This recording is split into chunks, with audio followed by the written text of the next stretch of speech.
Hello ચિરાગભાઈ, બોલો સાહેબ. કેવું છે ચિરાગભાઈ હવે તમને? બસ હવે ઓકે છે, કમ્પ્લીટ છે, બધું રાઈટ નોર્મલ છે હવે. રાઈટ. થોડુંક અમને કહી શકશો તમને શેની તકલીફ હતી ને કયું ઓપરેશન થયું? સાહેબ મારે હરણ્યાની તકલીફ હતી.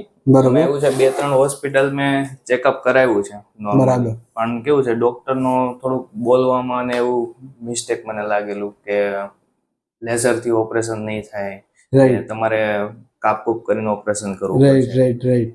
પછી હું અહીંયા મને સજેશન મળેલું, અહીંયા આવ્યો તમારી પાસે. એમાં થોડુંક નોર્મલ લાગ્યું કે તમે કીધું મને કે લેપ્રોસ્કોપી થી થશે, તમે સમજાવ્યું એ બધું મને સમજ પડી પહેલી જ વારમાં, first time. Right right right. એના હિસાબે મને વિશ્વાસ આવ્યો તમારી પર, સમજી ગયા? Thank you so much. આજે હવે કેટલા દિવસ થઈ ગયા ઓપરેશન કરીને? ઓપરેશન કર્યું એનું આઈ થિંક 10 દિવસ થયા. રાઈટ. ટાંકા વગેરે બધા ખુલી ગયા? હા, બધું ઓપન છે અત્યારે.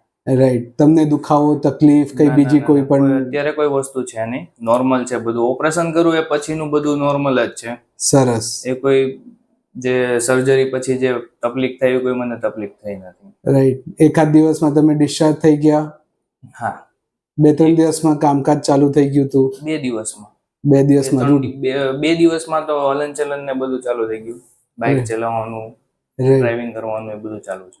બાકી અધરવાઇઝ અહીંયા હોસ્પિટલ ફેસિલિટી, સ્ટાફ તમને કેવું રહ્યું? ફેસિલિટી તો બહુ સારી હતી. સ્ટાફનું વર્તન ને બધું બહુ સારું છે.